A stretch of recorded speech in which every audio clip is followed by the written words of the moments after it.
the one that I didn't really know and didn't know that I didn't know it was to really kind of start with the outcome in mind. That's kind of that image. That's kind of that thing in the distance that you're looking at to say, what are we going towards? Where's this North Star that we're shooting for? If you don't have that, you kind of meander, right? It wasn't perfect. Do you want to grow a company and sell it? Do you want to continue to impact lives? Do you want to talk to 1 million people on a webinar? I mean, what is it, right? I just want it to be a side gig because I want to make 10 grand and go on vacation. God bless you. If that's what you want to do, you should go do that. If it's more than that, define what more is, right? Figure that out. And it's okay to have a target and adjust it. But without a target, man, you just kind of get lost in space. And I did that. And I had to learn the hard way. And it's so simple, but yet I missed it. Welcome to Career Coaching Secrets, the podcast where we talk with successful career coaches on how they built their success and the hard lessons they learned along the way. My name is Davis Nguyen, and I'm the founder of Purple Circle, where we help career coaches scale their business to 7 and 8 figures without burning out. Before Purple Circle, I started and scaled several 7 and 8 figure career coaching businesses myself and consulted with 2 career coaching businesses that are now doing over $100 million each. Whether you're an established coach or just building your practice for the first time, you'll discover the secrets to elevating your coaching business. Hey everyone, welcome to another episode of Career Coaching Secrets podcast. I'm your host, Regin, and today's guest is Steven Diana. He is a sports consultant, entrepreneur, and the founder of College Sports Consultants, helping student athletes navigate college recruiting with a results-driven system. With over 20 years of leadership and consulting experience, Steven blends business acumen, mentorship, and servant leadership to transform lives through sports. He's also a real estate investor, former college athlete, husband, father, and a committed follower of Christ. And it's my pleasure to have you on the podcast today. Welcome to the show, Steve. Regin, thanks for having me. I appreciate it. Steve, tell me a little bit more about what inspired you to become a coach.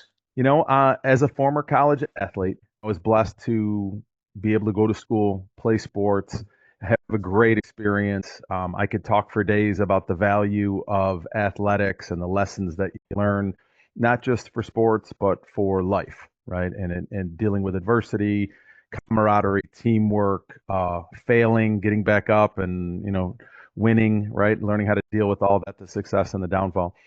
But I graduated from college and started working in the consulting industry. I am a civil engineer by discipline, so I was used to, consulting with people, and I really love solving problems.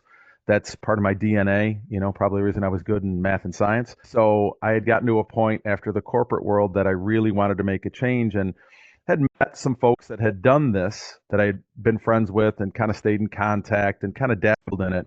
And it really was a calling of mine to get into it because I had such a passion for sports and, loved the college game.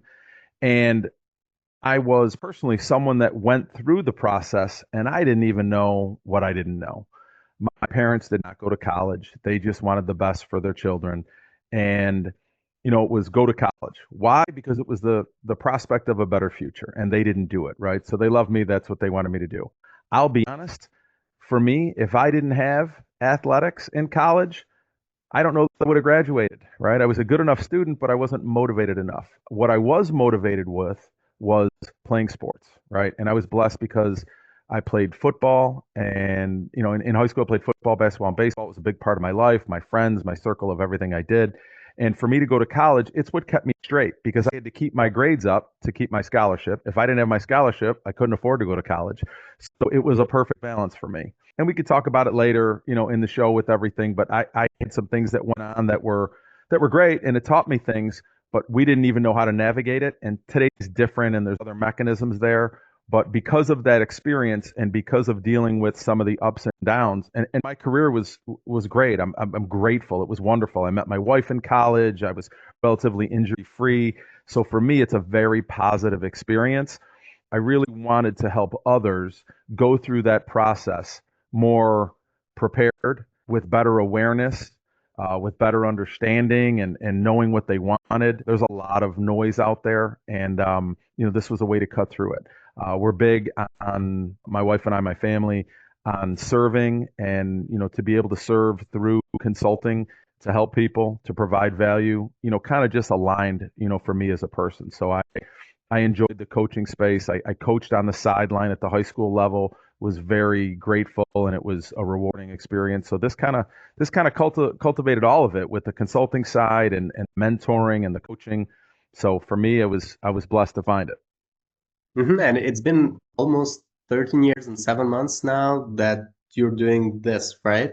So it's quite a journey. Can you It talk about is. I that? was dabbling in it before and made a much bigger commitment, both financially, both with my time, my effort, and whatnot, to get to this point to make this my primary job, my primary career. And this dates back. The dabbling in it and knowing the people that I know in the industry goes back 30 years, but this is something that I've been committed to for about 15 years now. So.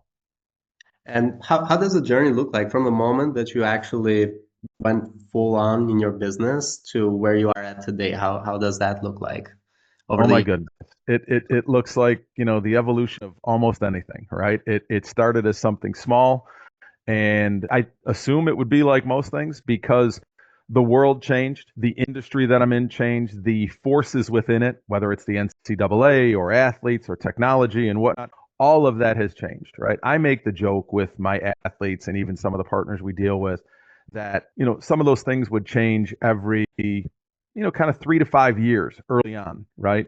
And it was pretty straightforward. And now it's every 3 to 5 months. Sometimes even it feels like it's 3 to 5 weeks. It changes that rapidly. But some of the other changes, I would tell you, when we got into this, it was just doing recruiting. We were getting athletes and their families, branded and marketed and got them into college to play their sport. It has evolved so much because, like anything, when you pour your heart into it and you focus on it and you deal with it day to day, we have more from just this recruiting agency, if you will, right? And I hate that term, but it's kind of an industry thing.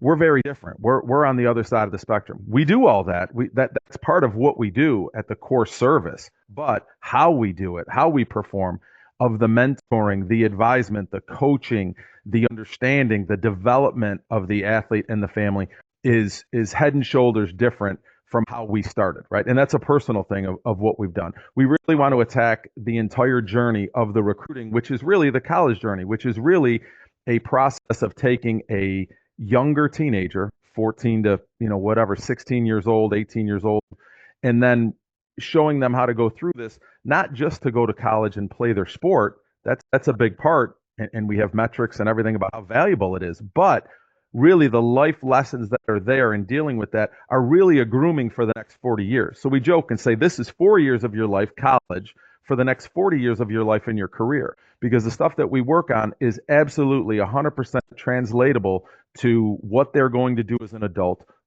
regardless of business, regardless of relationship. It could be a boss, it could be a coworker, it could be a spouse, a significant other. These lessons are absolutely 100% transferable to what they're going to do in their life. So we make a very big deal of it. We have the athlete understand it. We hope that they really dig in deep and understand what they're doing, because they are making a huge choice, probably the biggest choice they're going to make in their life to date as a teenager, that can really position them. Now, it's not catastrophic if they make the wrong one, but if you can set yourself up right, do it right the first time, or go in there with a plan if you're going to do A, B, and C to get a specific outcome because that's what you want and that's your goal. Great. We help you get there. We mentor, we plan it all out. And at least they're in the best position possible to do what they want. The ones that do that have enormous success. We're grateful, and it works out well. Even the ones that do it maybe not as perfectly as we'd like, or follow through as much as we'd like, still get very, very good outcomes, and they get at least the first part of the process. Cool, thank you. And just for me to understand this clearly, you talked about consulting, mentorship, you talked about recruitment, and then there's coaching. It seems like there's different things that go into it. So I'm a little bit confused because I Yep. generally just interview things like coaches that are just doing coaching. How does the other part of it look like, and how does it connect with coaching, or is just like part of the offer? It absolutely is part of the offer. And I will tell you, because, my clients are, and people in the business world will probably argue with me, but I'm just going to lay it out for how it actually is in my business, right? My client is a teenager. Okay. but they're not paying the bill. So mom and dad are, right? And in most cases, mom and dad are very significant in the influence and the decision making for where this outcome is going to go. Plus, they're also probably paying my fee for the service and the consulting that we do and the coaching that we do. So I have to address not only a teenager, but an adult. Okay. And this adult is very much concerned with the outcome of what, the progression of this teenager. So in that, there is a level of very deliberate coaching.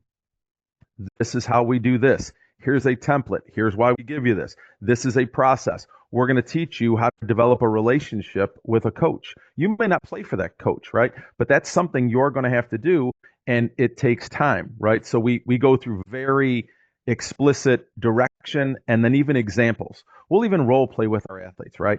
I will make recommendations to them, and I'll always tell them, "Hey, I'm a 50-year-old guy. You're a 16-year-old. We are going to speak differently, but I recommend we're touching on this," right? So some of the coaching and the advisement is so succinct and so detail driven, down in the weeds, because that's where we need to meet our client where they are.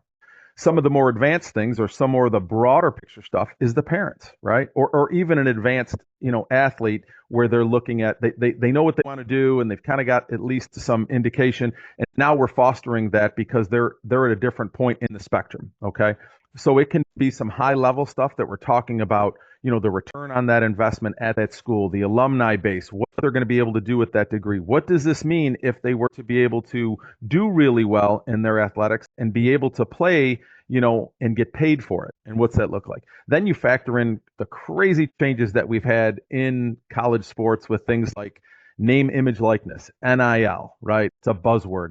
It's how college athletes get paid. Frankly, high school athletes can get paid in, I think, well, depending on the time of this broadcast, 35 or 36 states across the United States. So it's relevant, right? Because it's changed how the business of a college athletics is been done. And then there is things like the transfer portal, which is meaning you can go to a school and before you'd have to wait a certain amount of time or sit out a year before you could transfer. And now you could pretty much go play somewhere now and next semester play somewhere else, not hold back, not do anything. And by the way, you can unlimited transfer to different places. So a lot of this is because I do this work and it's a consultative basis and a coaching basis. The consulting part of this is knowing the industry, knowing what they have to be prepared for, and then guiding them. I can't tell them to transfer or not to transfer. That's a very personal thing. But what I can do is I can consult with them and educate them on what that looks like and when that might be appropriate or not appropriate. Because sometimes it's the athlete driving it, and sometimes it's the circumstances, right? The world is not perfect. That industry is not perfect. College coaches move around, programs close, right? Other programs move up. So there's different outside factors that go into it. But in a nutshell, that's how we do both the coaching and the consulting side. And how do these young teenagers or the parents find you and reach out to you for help? Okay, so we're available all over social media. We're on all the platforms, right? So we're on X, formerly Twitter. We're on Instagram. We're on even TikTok. We're on Facebook. We're on LinkedIn. We're on YouTube.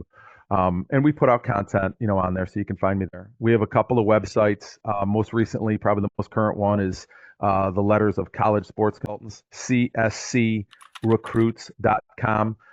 You can go to Coach Deanna, CoachDanna.com. You could go to CoachDeannaRecruiting.com. So we're out there. You'll find us. You type in Coach Deanna, you type in college sports consultants, you'll find us. We're available. We're on Google and we're available. So it's pretty easy to find. I think if you search recruiting, we'd show up there as well. You'd look up college advisement, you'd find us there as well.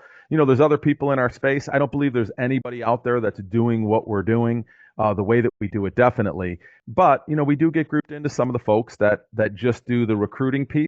And if that works for you, God bless you. Do your due diligence and know who you're dealing with and get what's best for you. If it's a real advisement and real mentoring and an understanding of not just the recruiting process, which is huge and complicated and really not fair to parents, but you should get some advisement. We offer different programs to, again, meet you where you are to get you, where you need to go, in that whole process and hopefully in your college journey. And just from the business perspective of it and the marketing side, have you done any research seeing where most people find you? Or like you mentioned a few different channels. What would you Yep. say is the most effective for you? I'll tell you, in our business, what's been most effective has been, X, Twitter, hands down. I think most athletes in sports are on there, but not all of them. But that's been our biggest one. We have two accounts on there because it is so big, and we post on there daily or 6 days a week because we want to provide that information. I would tell you the one that is growing probably the most rapid, and I think would maybe surpass Twitter or surpass X might be Instagram. I know we spend more time learning that than any of the other platforms, and that's the athletes. I would tell you from a parent perspective, LinkedIn I think is a great platform. It's been valuable to us to reach parents there. Facebook, because of how big it is, because it syncs and is owned with Instagram, there's some synergies there for us. I don't love it because it is so random on Facebook, and I think it's tough. We do all our stuff organic. We've tried ads before, but maybe it's because we have this two-headed monster of athlete and parent, and we have to target our stuff differently because they're different people. They have different drivers, and we want to put out good content because it's just the calling of what we do. We're genuinely there to provide value. I get athletes that reach out and we'll have a conversation on a DM on any of those platforms, typically more of X and Instagram. But we'll have a conversation and they can book a call. And the call, the scholarship evaluation, we call it. Some people think of it as like a discovery call. We do that. There's no charge, right? We get on there. I tell my athletes and their parents, look, you're going to get value from this call. I want you to get answers. It doesn't cost you anything, but I want you to be smarter. I want you to be better for doing this call, whether you work with me or not, right? And that's a genuine thing that I put out there, right? It's meaningful to me. I hope that they find value. They find that we're credible. We give them an understanding of how much money they can save, the return on the investment if they do decide to spend money with us, who and what we're aligned with and how we think it should go, and what we're willing to do to get them there, right? Like that's all a part of it. And if they do, I don't want to say we guarantee a great outcome, but we're very fortunate. All of our athletes that work with us get offers. All of them get offers. Meaning, if you sign up and you're working with us and we've qualified you and you've qualified us, right, that you're going to get an offer to play in college. Okay, that could be junior college, it could be a prep school or post grad. Typically, it's Division 1, 2, and 3 in the NCAA or the NAIA, which is just another governing body like the NCAA, probably most comparable to Division 2. That you're going to get an offer. And that's important to us. You may not take that offer. You may get an offer that's full blown 100% scholarship. You might get award money, but either way, you're going to be able to play at the next level. So that's the only guarantee I can give. I can't guarantee a scholarship because I'm not the one to give it, and only a college coach and that institution can do that. So anybody that tells you that in my business, frankly, isn't being forthright. So that's a big deal for us, right? This is very personal when it comes to that because again, I went through this, and if I had a service like this when I was coming through the ranks, I would have been better off. My parents probably would have been able to sleep better, and who knows? Again, I'm grateful. I'm blessed because of how my journey went. It worked out. I was a guy that chose to transfer in the middle of my college career. Started at one school, finished at another, and I'll tell you, I was lucky, or it was the grace of God that got me there. But it worked out because we didn't know what we didn't know, and I don't ever want anyone to have to go through that because it's difficult. Transferring isn't simple. It isn't easy. There's a lot of noise that goes into a lot of these things where I think the education and the understanding of what they're embarking on, is critical. Just like in business, you want to know the rules and you want to know what puts you in the best situation for the best outcome. And you talked about how this can actually have an impact beyond this, beyond just getting into like playing school. It actually, these are some things that can help them throughout the rest of their life. Do you also work post college with the athletes? You know what? It's interesting. We do in certain occurrences, right? So if we work with an athlete, placing them into college, we try and stay in touch with any of them, right? As much as they want, right? We don't want to be a burden, but if you find value and we have a relationship, we keep it going, right? That's just part of being a good human being, I think. From the business perspective, if someone goes to college and they want to look to transfer, depending on the level and that crazy thing called the transfer portal, they need some advice and they need some help. So we are there to help, them out with that. So that's how we've stayed in touch. There's been some others that have, had some opportunities to transfer for 1 year or for they graduate and they might get an opportunity to play professionally. So we've been there as, to advise. We don't specialize in that. We are not sports agents or anything like that to advise people. I'm sorry, to represent them as an agency for, to play professionally. But, one of my colleagues, a dear friend, one of my old college roommates who works with me, used to do that in prior life, right? I was an engineer. He was working for an agency in Los Angeles, right? So we have some inherent knowledge to do that. And because we've had some people that have been fortunate enough to go and do that, we've got one right now that literally, just through camp as a football player with the team in the NFL and, probably playing the Canadian League and who knows, might end up back in the NFL. We've had others, had a kid from 2013, 2012, I think, grad that played in college at the smaller Division One, and he has bumped around in the professional ranks for 10 years, getting paid to play football in anything from arena to Canada to Europe, and he's been blessed to be able to do it. So, yeah, it's kind of neat that part is there. The other part of your question was, stuff that they do, not just working with them post graduation from college, but what we do now preparing them. I would tell you 100% that the coaching and the lessons that they learn in this process, they are life lessons, right? They really are. They're going to make you a better employee. They're going to make you a better husband or a better wife or a better partner, just a better person, because you're going to have some life lessons of how to deal and speak to people, right? We teach how to interview, what to say, how to interact, both digitally, because it could just be a DM, right? When I came out of high school, there was no DMing, right? How to email, how to present yourself, how to go through an interview, whether it's one-on-one or in a group setting because you go to a camp, or how it is when you have to go to a junior day or you go do a visit at a school, how to interact with a coach one-on-one and in a group. All those things are things that we cover. Now, that can be extrapolated when you're going to do an interview for a job.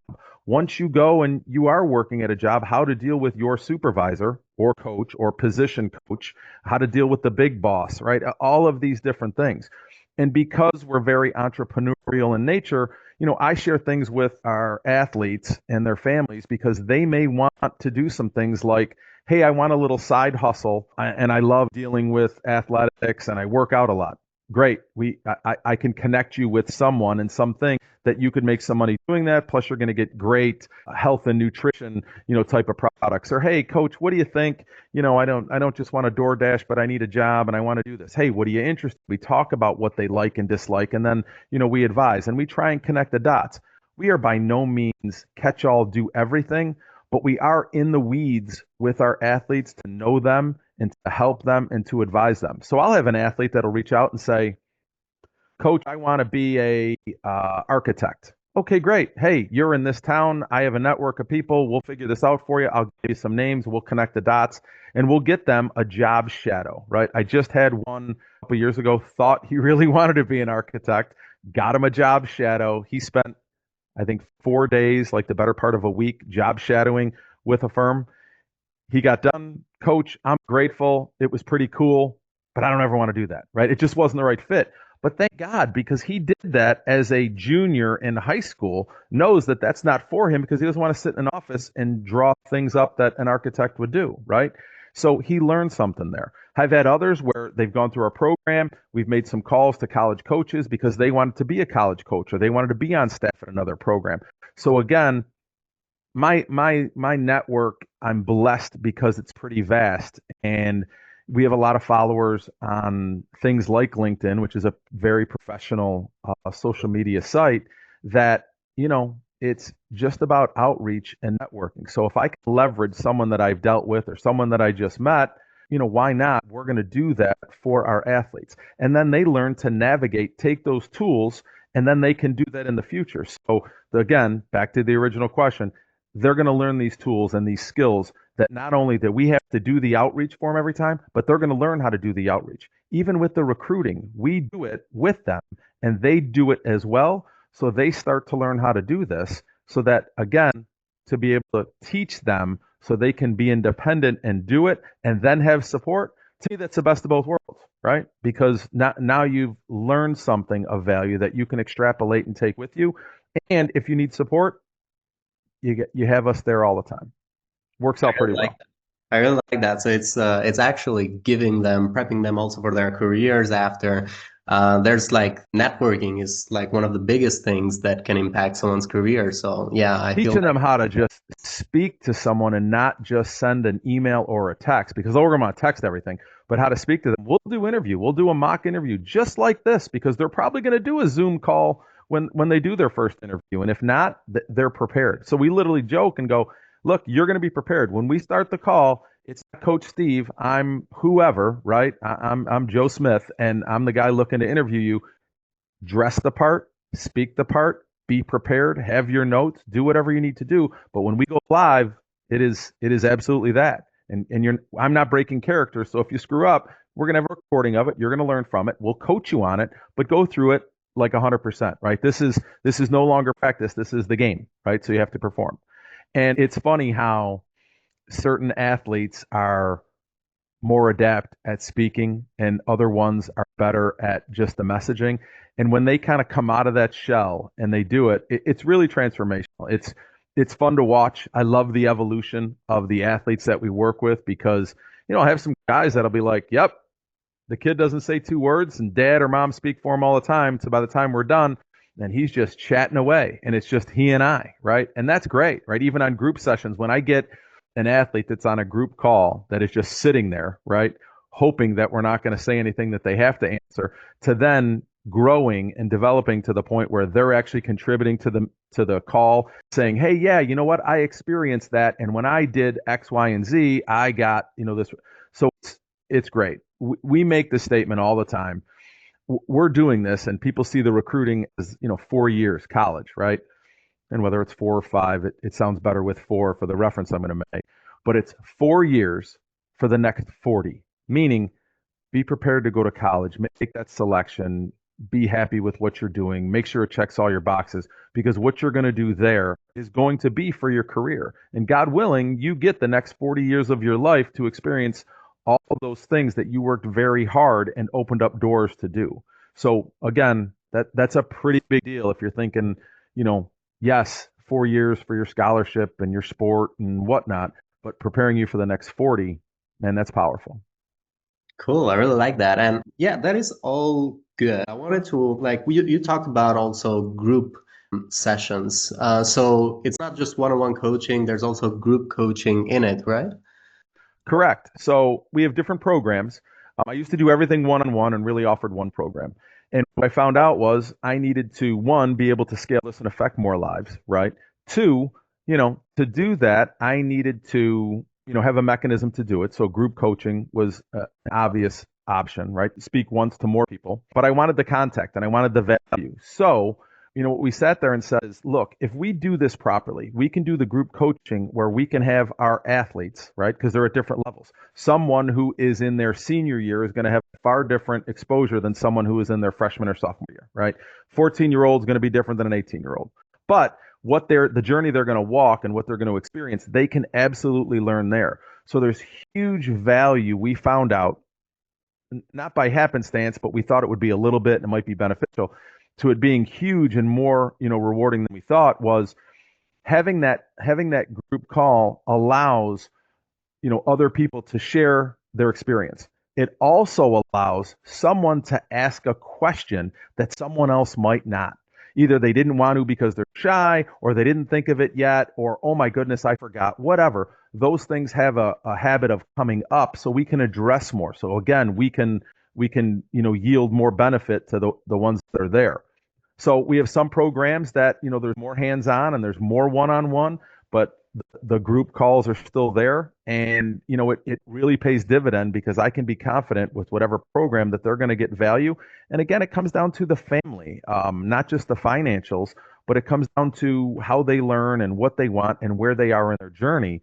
But I'll tell you, going from, one-on-one to group, but then having the one-on-one, there as well, enormous, because we can get very succinct, and then we can also still step back for the ones that do have the one-on-one to still have the group, and the ones that only have the group to have all the benefit.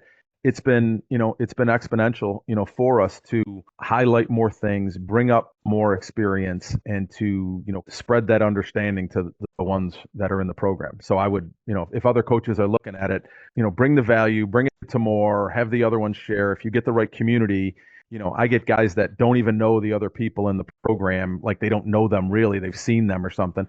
They'll follow them on Twitter. They'll follow them on Instagram.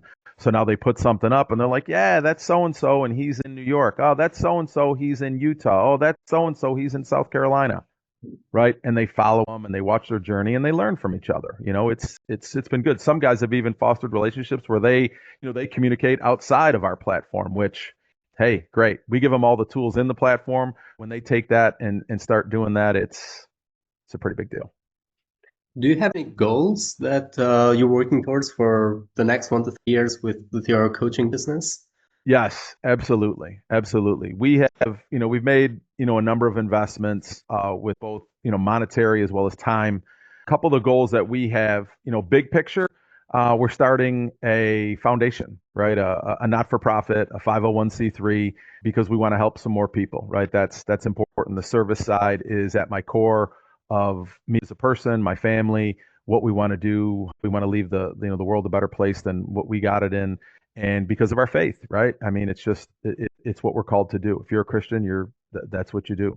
So we want to really take that and grow that. So the ability to do that foundation is one of the things that we're working on right now. And I mean, logistically, getting all the whatever corporate stuff that needs to be done for that, as well as picking our board members, and then executing a strategy and all that will be launched this year in 2025. And that's been, I don't want to say a long time in discussion, but enough that it was on my heart to do it. So blessed to do that. That's coming. Software. We continually look at better ways and more effective ways to interact with coaches, to get that information, not just randomly, but succinctly back to our athletes. So we've taken the approach like business, right? You have to be able to measure it if you want to fix it, right? How do you know if it's actually progressing if you can't measure it?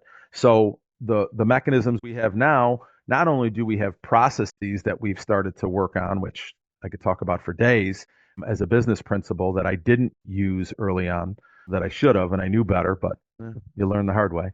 But now that we've done to a timeline and a map and a sequence of events, that now when our athletes interact with coaches through our system, they get feedback through the system. Like they're interacting right through our tools and whatnot. We have a CRM. Our athletes get a website, right? This is business 101 for them. So again, for coaches and even consultants and whatnot, don't be afraid to leverage those things that we know in the business world for your clients, right? If they are in business or they're not, and I'm talking about teenagers, because they will learn it if they want to do this. They will be better prepared, right? I used to joke with little kids when I coached them on the field, in sports, that that was, people used to say, oh, that's too advanced, they're never going to get it.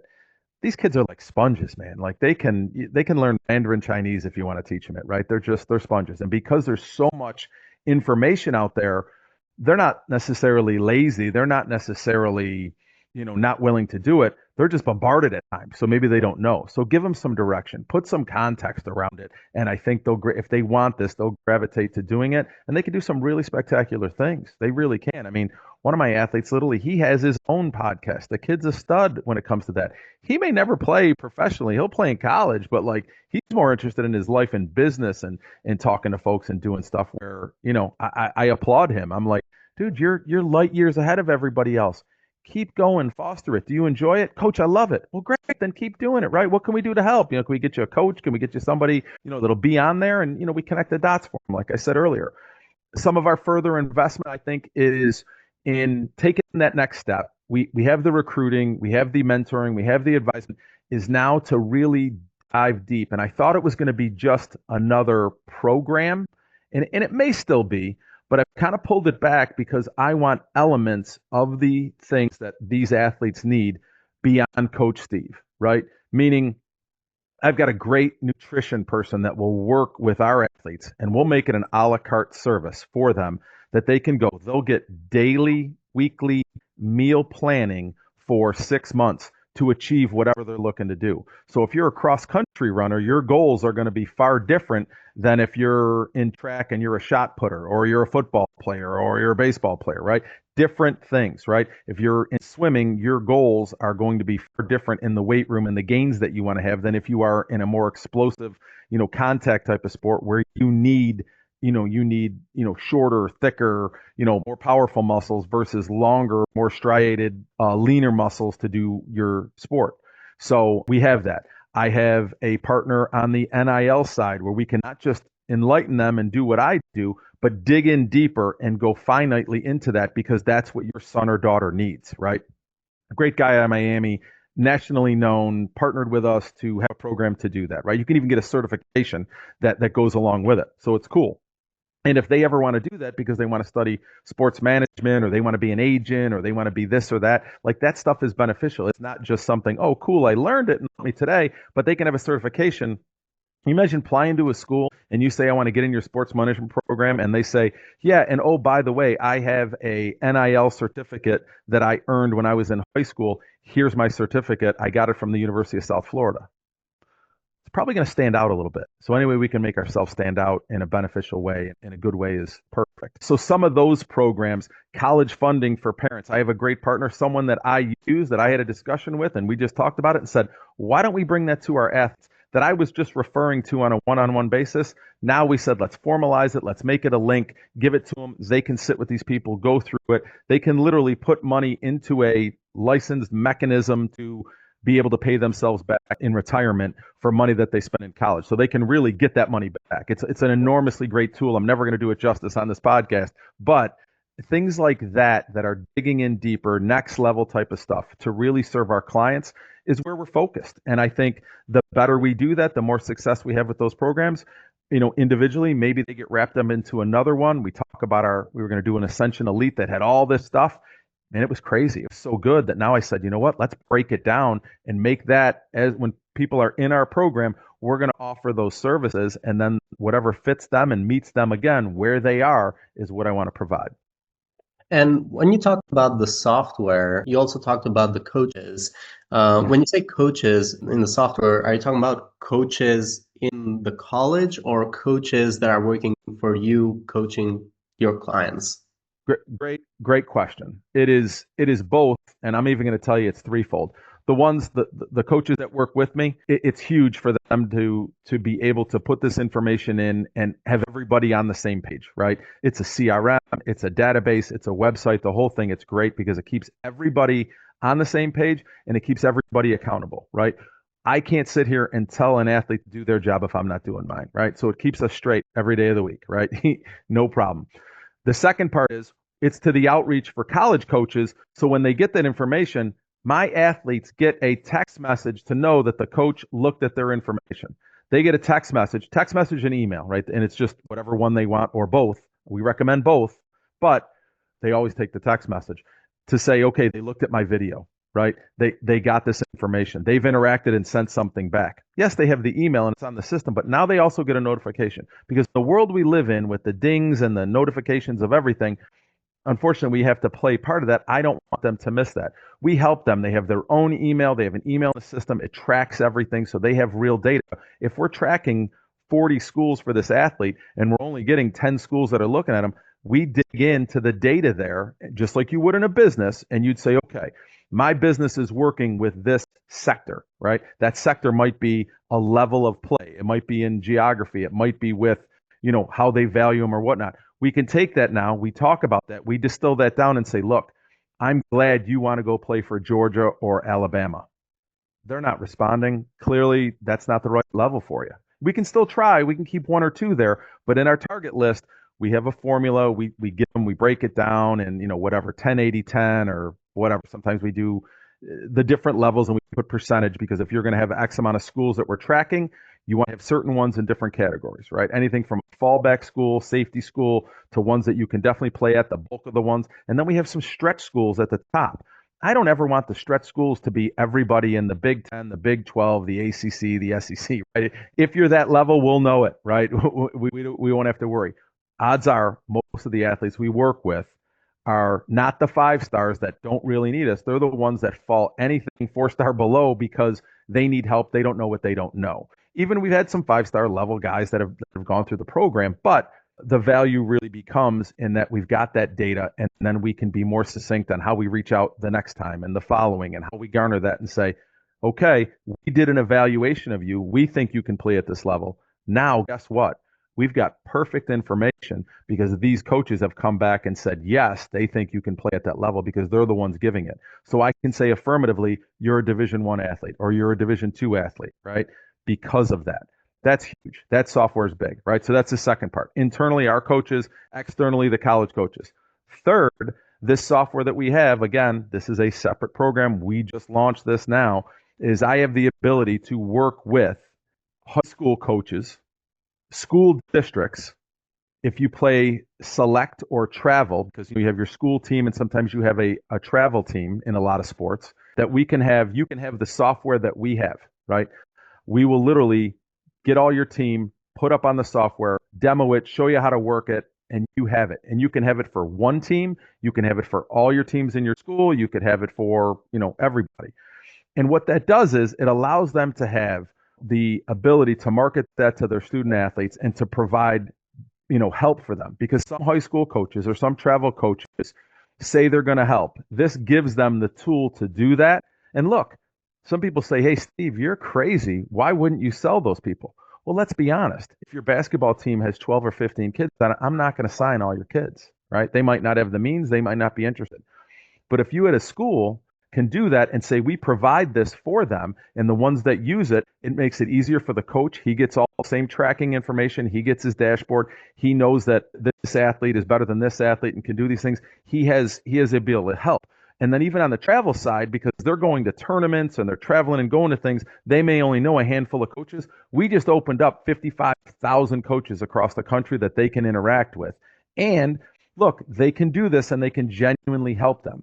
And if they need more help, then call Coach Steve and I'll help you, because now you become someone who started, knows what you're looking at, and now we know succinctly what you need help with. It's a win-win, right? So I don't think it's dumb to give them this tool, to provide this tool for them, and I'm going to shortchange myself with money. We'll get paid, right? We do this right. This has plenty of opportunity to do all the great things and fund all the stuff that we want to do. The more people you can help, the better. And I think educating some of those folks and getting them this software, just goes to more credibility of who we are, what we're doing, and that we want to help others, even if they're not in our program. Yeah, so this is a way of you giving value ahead of them, getting to know you, building that trust. Yeah, and we'll even go speak to them. Look, we do this with the school district. I'll come in and talk to the fall sports. I'll talk to the winter sports. I'll talk to the spring sports. If you're on a travel team and let's say it's travel volleyball or travel softball, great. I'll go out. I'll meet with your team and the parents. You set up the time. We'll do it. If it's in another state and I can't be there, I doubt you want to pay for me to fly there. We'll do a meeting just like this over Zoom, answer all your questions, and be a resource for you. No question. Now, I wanted to dive a little bit into the business side. Have there been any investments that you've done in your coaching business, apart from the software and the CRM and like the tools that you mentioned? Has there been any investment that has helped it grow over time, such any coaching programs, any masterminds, any communities that you mentioned? You have a big network. I can see why you have that. Obviously, like the tool alone gives a lot of access, but I want to ask you, like in terms of investments, what would you say have been some of the most valuable investments that have actually helped grow the business? I think it's a great question, and the answer is yes, affirmatively yes. And I think it's routinely. I'm a different person now than I was 5 years ago, 10 years ago, right? We all evolve, for better or for worse. So I think you continually have to be learning, understanding, who you want to be as a person, who you want to be as a husband or wife or whatever you do. And I think in your career, it's no different. You have to absolutely continue to do it. No one's going to do it for you. Okay. And because I enjoy what I do, because I think I'm blessed to be able to do what I do, I take it seriously. So I've gotten involved with a number of masterminds, both on the entrepreneurial side to learn more about mindset and myself, to learn about how to prioritize or to run a better process, right? More generic, to even very succinctly with my industry, which I think I'm really good at, but I still, pay a mentor and a mastermind and a community to do that because I can learn from other people. You want to stay on the cutting edge of things if you really wanted to bring value. And, I think there's some people out there that are just killing it that if I can learn one thing, great. And even if that is not of some, significance or monumental moment, I'm going to network with other people that are really trying to do really good things. You're going to be better for it. So I think the networking and the masterminds are great. I think joining a community or developing a community is also, huge. I could tell you, I probably have, at least I got smart. I think I have one login, but I'm probably a part of 10 communities on the tool, the software called School, where people like host a community, right? And then there's other ones that are on different softwares or different even social media. And I think it's important because I grow and I learn that way, right? I have one of the other things that we're going to expand on is, some of the speaking that we do, because I think there's value to bring this to the masses, and that's a good way to do it. My speaking community, I deal with people that are in totally different things. They could be in health and wellness, one that deals with, a very acute type of cancer and healing type of process. So it's totally the other side of the brain, totally something different that has brought me value because I'm a part of those discussions in those communities. And what's great is because you do that, you submerge yourself in that and you share, you meet people, right? You network with them. I might not need them for anything in particular. They might need me, right? Or it might be connecting a dot for them that helps them out. Or an occurrence comes up and I can say, "Oh my goodness, I need some help with this." I go to that community, I put it out there. I go to my mastermind group, and whether it was real estate, because I've done a bunch of those, because I've acquired and started some businesses, I'm in a group that does that. I mean, that's strictly entrepreneurial, has nothing to do with recruiting. Great people, met people, been referred, done stuff. Again, I'm blessed to do what I do, but I think the investment is huge. And again, you can start as simple, Regan, you can start as simple as find somebody that you like their message. Ideally, find somebody who's doing what you want to do and doing it well and start to follow them. Start to, get their information. And you can start for free, right? You can start just looking at the content they put out there. The really good ones are giving it away, right? Because they know that you find that value, you're going to sign up and do one of their programs. That's what happens with me. It could be a guy like, a big one like a Tony Robbins or a Dean Graziosi, right? Dan Martell, I think is amazing. Love what he's done. He's a SaaS guy. He'll forget more in technology than I'll ever know. Why would that make sense? Why? Because he's an unbelievable business guy, because he is straightforward and understanding. He helped me with his book and ultimately his information to, kind of streamline my business and set up my team, right? Who to hire first, how to go about it, what you should look at. I was blessed and I've worked in the corporate world and I thought I was really good because I'm an engineer, right? So kind of nerdy by discipline with process and spreadsheets, right? I didn't do that overly well with this business because I started it as a part-time thing and then just kept going. And it was all with me, right? So, okay, I can just grow it, I'll do more. Well, when then you really wanted to grow and bring in other people, I had to train each one. How about you get those process locked down, you record stuff, you get your SOPs, you have an understanding of what your KPIs are to do these things, right? Yeah. That's an evolution. That's something I would tell you, learn through masterminds, learn through group and even one-on-one coaching that I've paid for to make myself better. And I've signed up for a number of programs. I have routinely invested in those. And some of them are better than others, but I'll tell you, find the ones that you like, find the person that's doing what you want to do and go after it, right? Read books. Listen to podcasts, listen to videos or whatever digital media that you enjoy that is someone that you like, right? Like a guy like John Maxwell, resonates with me, right? It's not going to be for everybody. Now, am I going to learn maybe the finite details? Not as much as I would have learned from a Tony Robbins or a Dan Martell, but I like those guys, right? Even some folks that I've done business with on the software side where I've signed up and been in their community, I would tell you, were great because, when I had questions, with our current software, in dealing with Coach Martin, he's been a great guy for me to have as a sounding board. The guys at Pipeline Pro did software that was tied to a CRM and whatnot, that they were great because they did a broadcast every week, started listening to that, started to interact with them. So again, you might not even use that software long term, but if you can make a connection, you can learn some things. It is a continual building block of what I think you want to do if you want to grow. If you're not about growth, if you're okay staying where you are, then this probably sounds like a bunch of gas to you. It doesn't matter, right? But that's, you asked the question. I firmly believe that's a big one, and I think now more than ever there is more information out there to test and look at and try, and then find the one that resonates and invest. It takes money, and the payback on it, the return on the investment, should be infinitely more than what you spend, right? Not all programs are great. You can learn enough from a bad program, but if you're doing this and you're committed, you're going to spend that money anyway. Go and do it. I really like that. Is amazing advice. And from most coaches that I've interviewed, I've noticed that they usually are with the idea of you can't be willing to or expect others to invest in your coaching if you're not investing being coached yourself. So you got to believe in coaching in order to deliver coaching yourself in a way.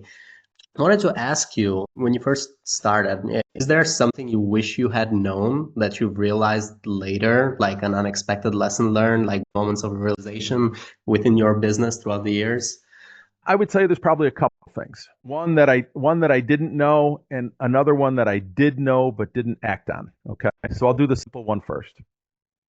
The one that I knew but didn't act on, I kind of touched on a little bit earlier, is documenting your processes, documenting your SOPs, structuring your business in a way that can take you out of certain things. Don't be everything to everyone. Don't be that transactional leader that says, here's what you're going to do for today, and then check with me tomorrow, or have to check on them, right? I never liked that as an employee. I was never that way as a manager, as an owner, as a corporate C-level guy. So I would never advise that. Okay. But unfortunately, that's exactly what I did when I did this. And I don't know why. I couldn't tell you why. Lack of planning, started too fast, ran too quick. I don't know, right? But I made the mistake, is what I could tell you. The day I fixed that, my career got easier. The people that work with me were more empowered, right? And we had more clarity. We had better results, right? So it was huge. The one that I didn't really know, and didn't know that I didn't know it, was to really kind of start with the outcome in mind. Like, what do I mean? I didn't go into this saying, okay, what do I want for this and when, right?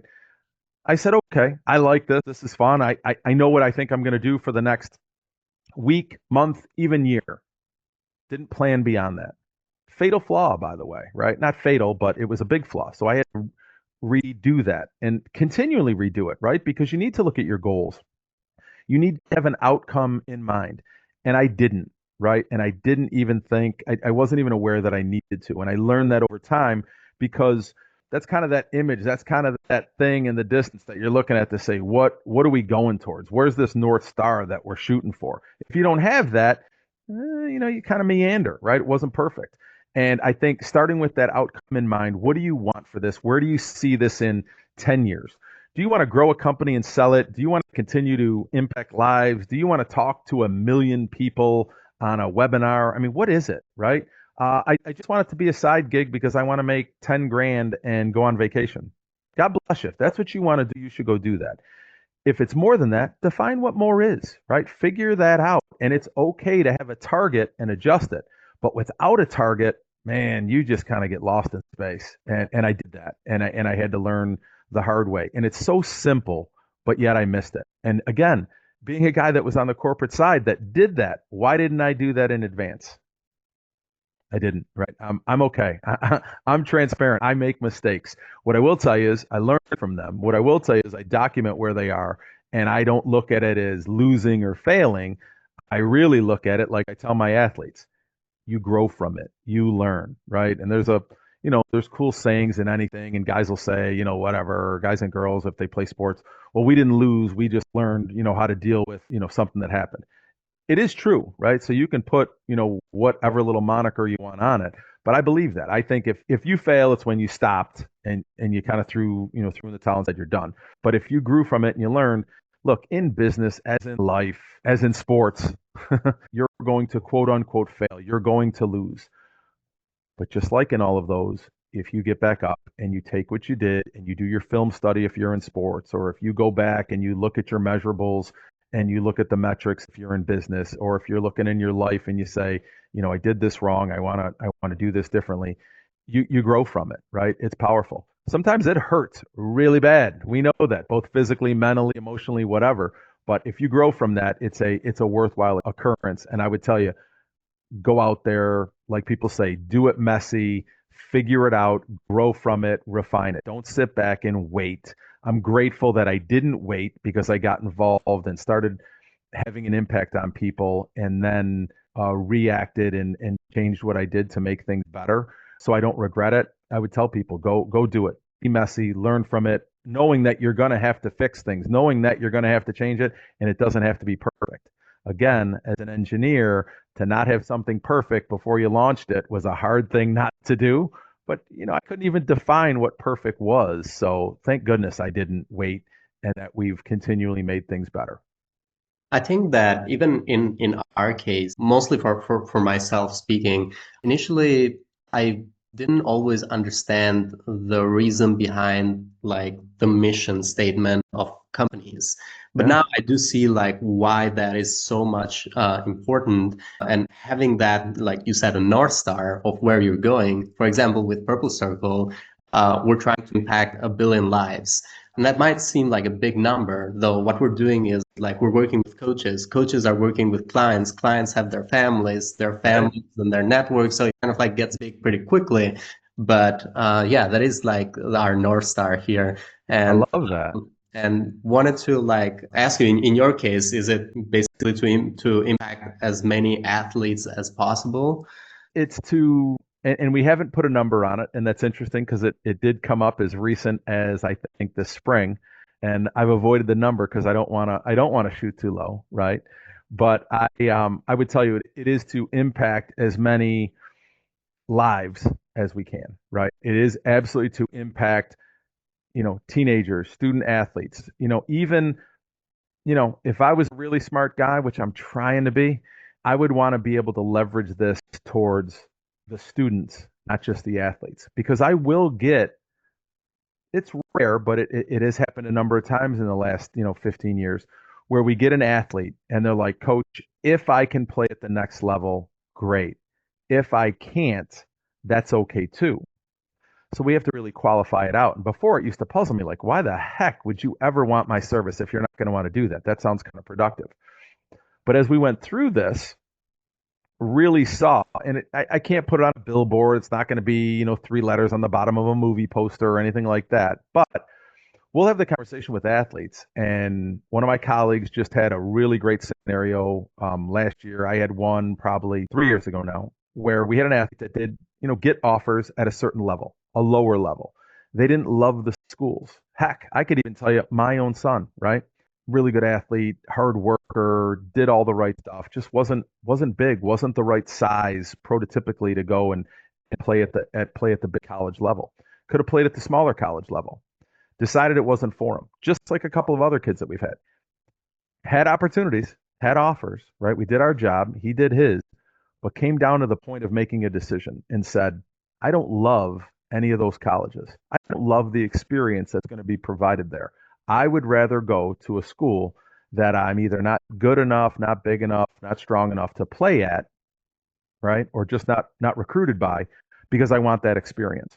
And it's happened probably a handful of times in recent history that parents have come back and said, this was great. They had opportunities. He just, he wanted to go play at a big school and wasn't good enough. And the path to do that was either take a different route and go to junior college, or go post grad year, get better, get bigger, do all this stuff and transfer around, and maybe it works. Or say, you know what? I'm done playing my sport. It was great. I'll go play intramurals club But it got me into a school because I went through the process and looked at what I wanted, reflected of who I am and what I think is best for me and grow as a person to make that choice to go to college, that they're right where they should be. Personally, it's rewarding. Again, I can't put that on a poster. I can't put that on a thing and on my social media or on my thing going, great, you still get where you want, but you're not playing a sport. People are going to be like, what the heck? But my point is, if you're really there to affect lives, then I should potentially look at doing this for people that are maybe student athletes that are competitive, but that don't want to play, but can take elements of this program and use them to get to college, to develop and whatnot. Possible. I think when you asked that question, you may have talked to my wife before we did this or something, because she tells me that all the time. She's smarter than I am, so I can admit that. But that it's an interesting take. It really is, because I think if we did that, then yes, I would tell you that number of people would be, a couple of commas, and that this is an 8-figure thing.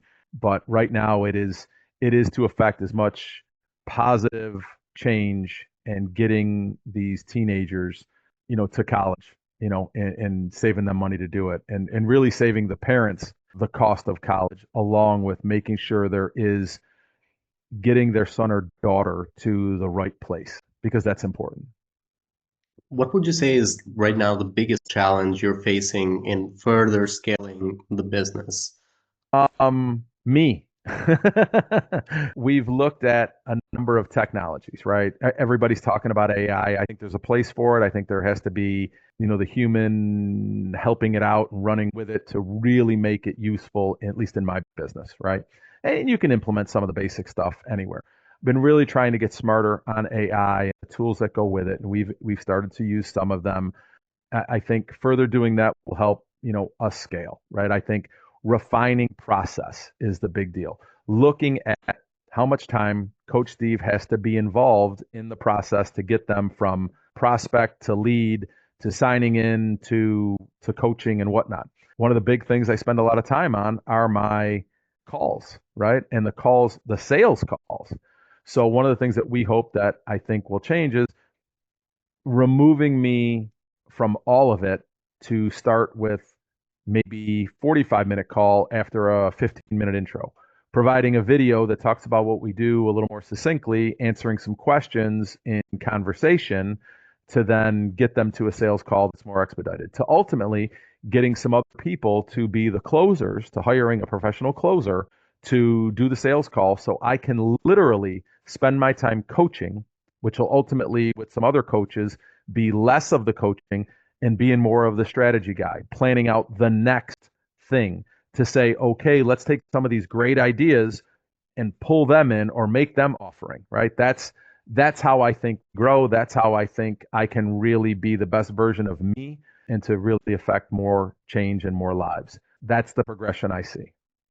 Thank you. Thank you so much, Steve. It's been a lovely conversation, and I really appreciate your time today. Is there any final advice you'd like to give to other coaches who are looking to scale their impact? You've given so much already, but Yeah, I would tell you, look, if you're looking to do this, make sure it all works for you, right? I'm not saying quit your job and do this tomorrow or do that tomorrow, but I would tell you, if you're called to do it and you have a servant's heart, you can do it, right? And whether it's a little or a lot, but when you do it, do it all the way. Don't do it halfway, and that might mean I'm going to take one client, I'm going to do this part time and whatever. Great. If that's it, do it 100% all the way. It's rewarding. It's great. It definitely comes back to you. You're genuinely helping people solve a problem that they can't do on their own, right? So if it's a little or a lot, go do it. I would advise them. And then I would tell you, continually learn, continually better yourself so you can better others. And in the coaching world, think about it like the old broadcast they would do on an airplane when they would say, when the cabin pressure comes down and the oxygen mask comes out, do yourself and then help the others, right? Yeah. Same thing here.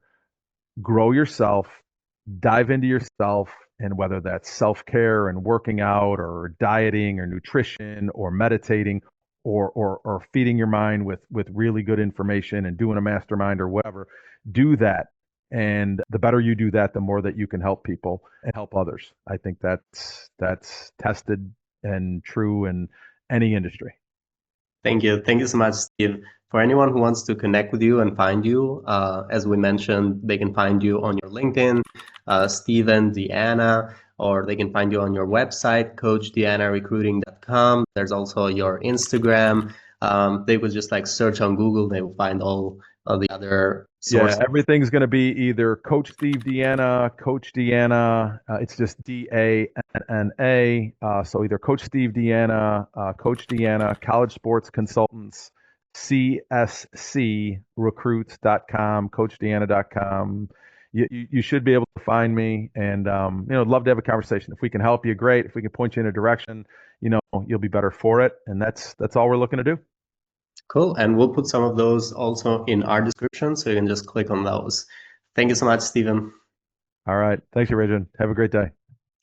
That's it for this episode of Career Coaching Secrets. If you enjoyed this conversation, you can subscribe to YouTube, Spotify, Apple Podcasts, or wherever you're listening to this episode to catch future episodes. This conversation was brought to you by Purple Circle, where we help career coaches scale their business to 7 and 8 figures without burning out. To learn more about Purple Circle, our community, and how we can help you grow your business, visit joinpurplecircle.com.